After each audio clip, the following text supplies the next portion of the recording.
graça e a paz do Senhor esteja sobre a sua vida, sobre a sua família, sobre todos nós, porque dela muito carecemos. Somos todos dependentes da graça e da misericórdia de Deus. Queremos deixar um abraço especial nesse domingo, 11 de outubro, para as nossas crianças, porque amanhã, dia 12, é o Dia das Crianças. Que Deus abençoe as nossas crianças, que elas possam crescer debaixo da proteção de Deus, livres de todo o mal, de toda a corrupção deste mundo, e que o coração das nossas crianças se inclinem para Deus desde a tenra idade, para que venham ser pessoas plenamente felizes e realizadas em Deus. Muito abraço, parabéns, muitas felicidades para você, para as nossas crianças também, para as nossas famílias.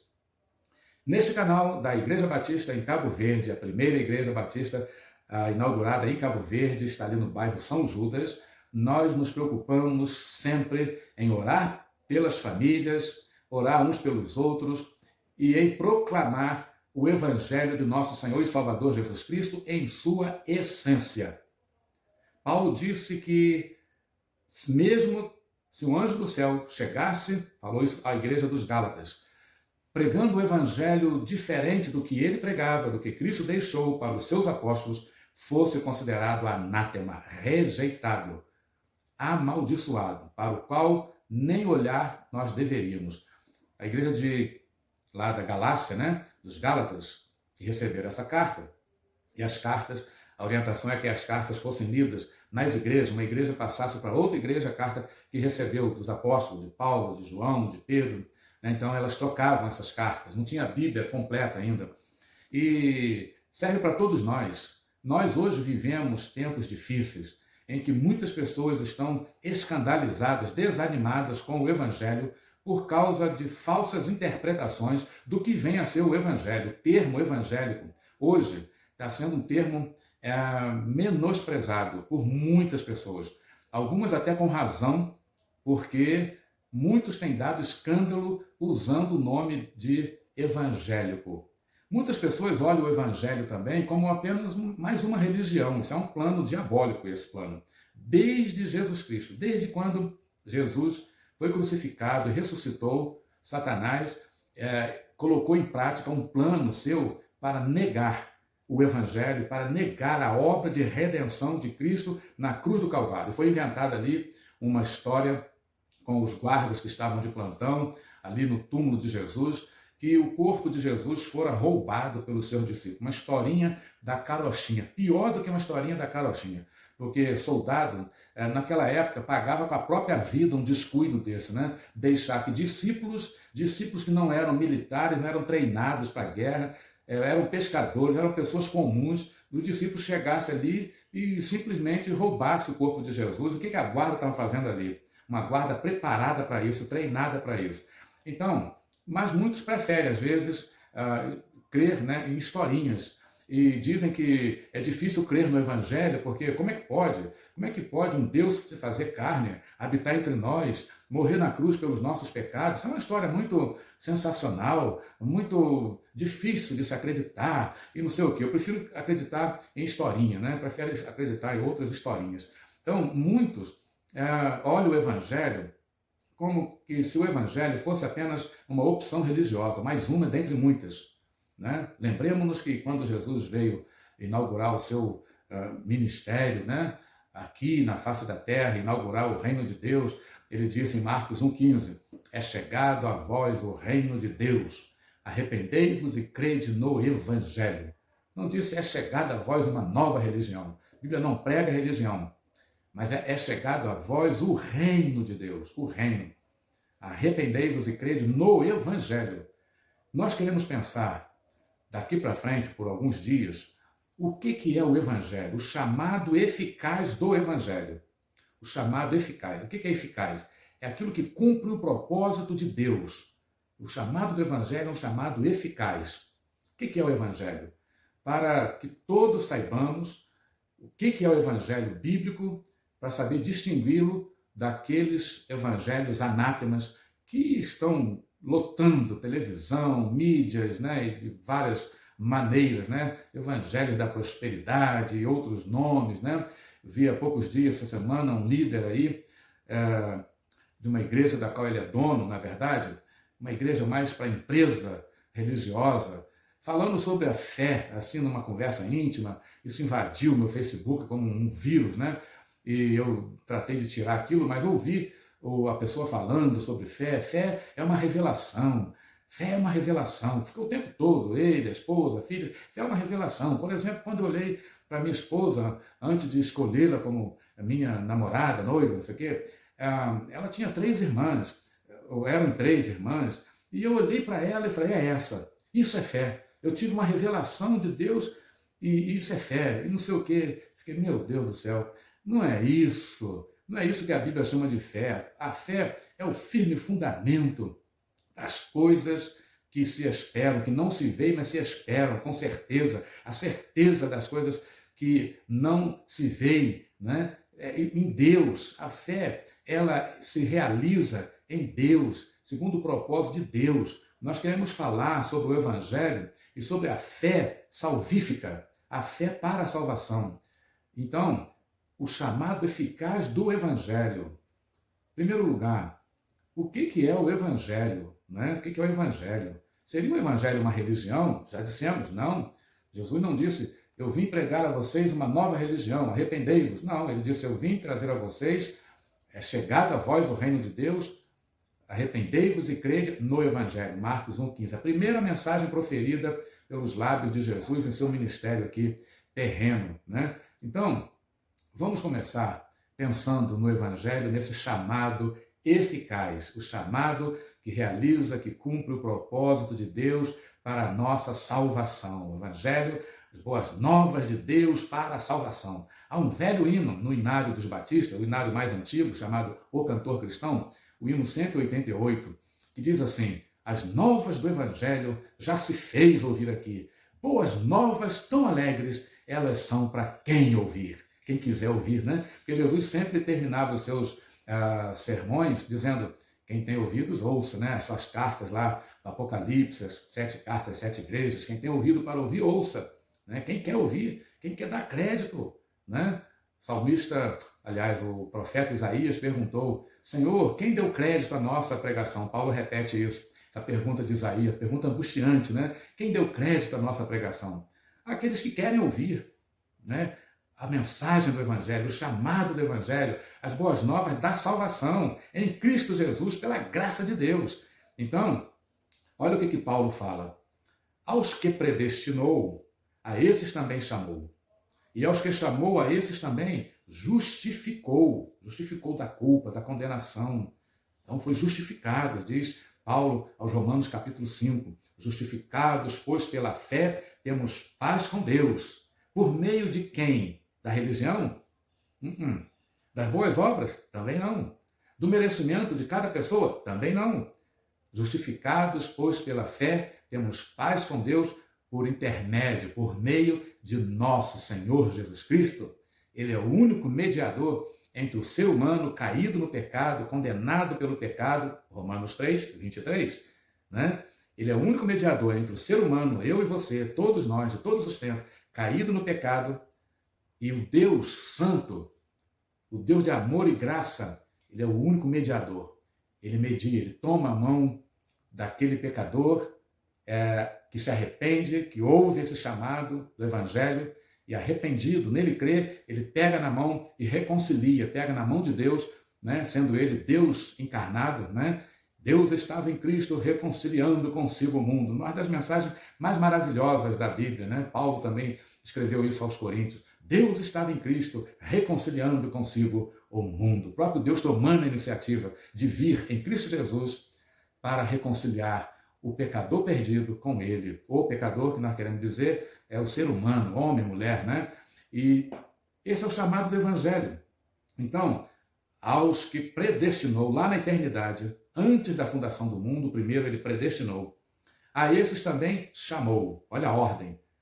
Olha a ordem. Deus predestinou na eternidade, chamou aqueles que ele predestinou. Nós não vamos entrar aqui nessa questão da predestinação, senão a gente fica aqui muito tempo e é um estudo que vale a pena, mas em outro momento, né? Aos que predestinou, a esses também chamou pelo Evangelho.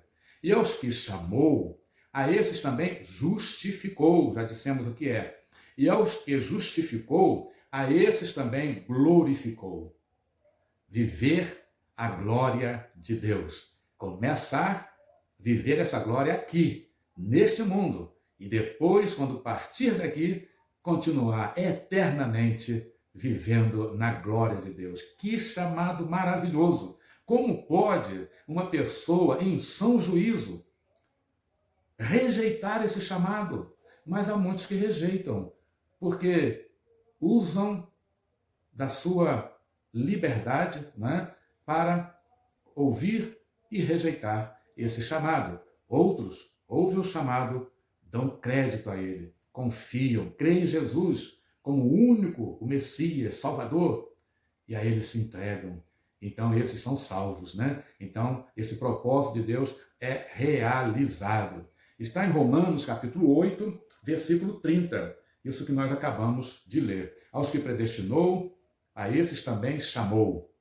E aos que chamou, a esses também justificou. E aos que justificou, a esses também glorificou. Romanos 8, 30. Então, Paulo está colocando aqui a ordem exata na qual as bênçãos da salvação chegam até nós. Tá? Essa é a ordem. Lá na eternidade, Deus predestinou. Depois, no tempo devido, quando Jesus vem, na nossa existência, né?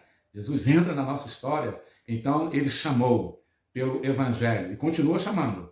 Enquanto Jesus não voltar, esse Evangelho está sendo proclamado, né? E o chamado está sendo feito. Você está ouvindo, é a primeira vez que você está ouvindo o Evangelho? Você está sendo chamado agora. E olha, quando a Bíblia chama, a Bíblia diz isso, que o chamado tem que ser respondido, tá? Você tem que responder, tomar uma posição, não pode ficar neutro.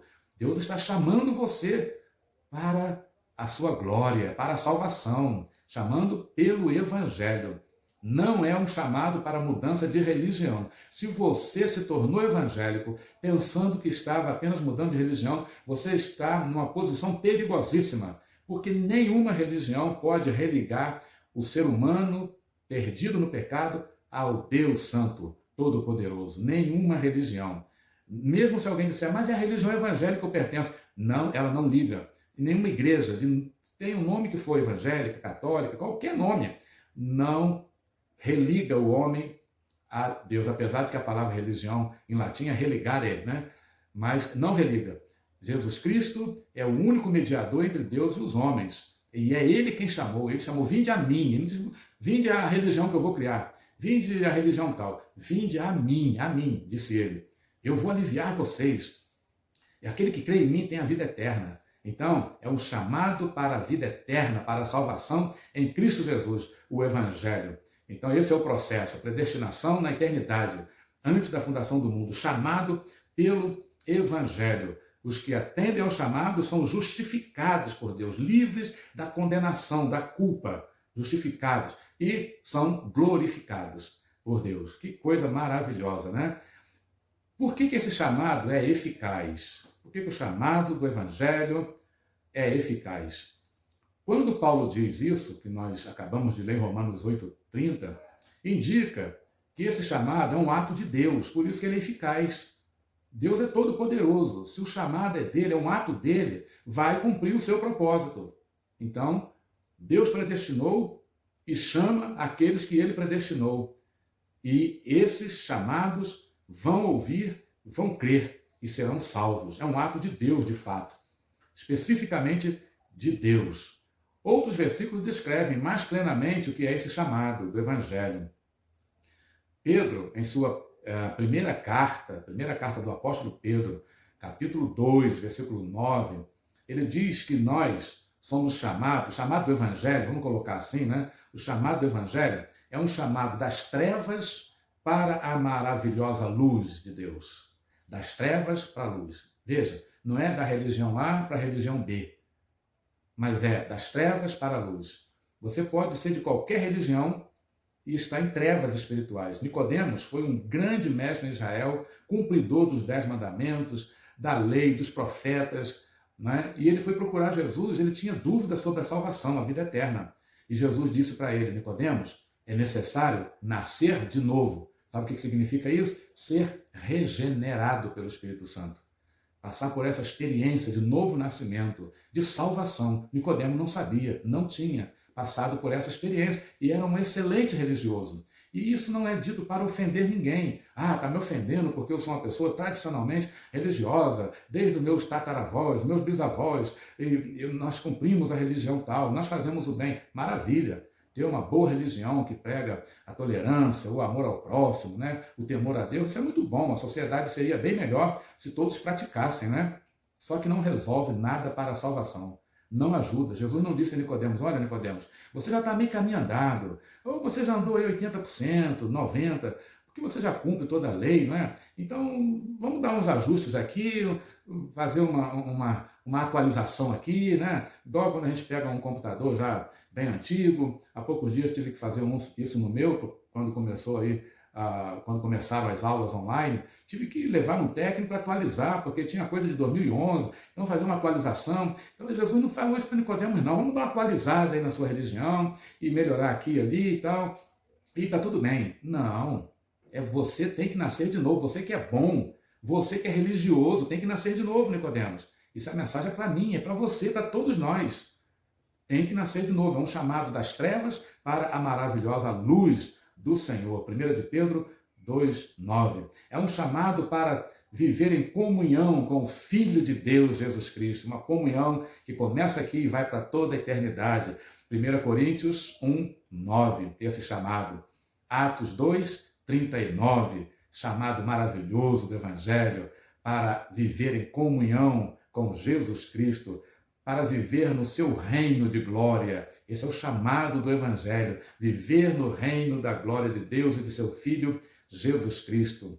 Primeira carta de Paulo aos Tessalonicenses, capítulo 2:12, 1 de Pedro 5:10 também, e 2 de Pedro 1:3. São vários versículos de referência. Nós não lemos aqui todos, porque o nosso tempo já está estourado, né? Não vai estourar já, está estourado. Nós vamos ficar por aqui, mas depois nós vamos continuar pensando quais são os elementos desse chamado do Evangelho. No próximo vídeo será continuando, né, sobre o chamado eficaz do Evangelho.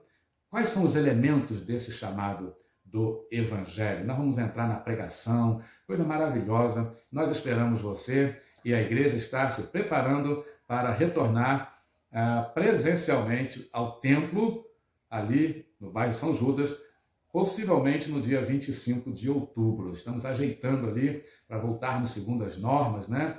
E de higiene, de precaução, mas aguardamos você. Mas enquanto não chegamos lá, aguardamos você aqui e temos um grande prazer em receber você aqui em nosso canal. Mais uma vez, que Deus abençoe você, abençoe a sua família, abençoe a todos nós, porque todos somos dependentes da graça e da misericórdia de Deus. Amém.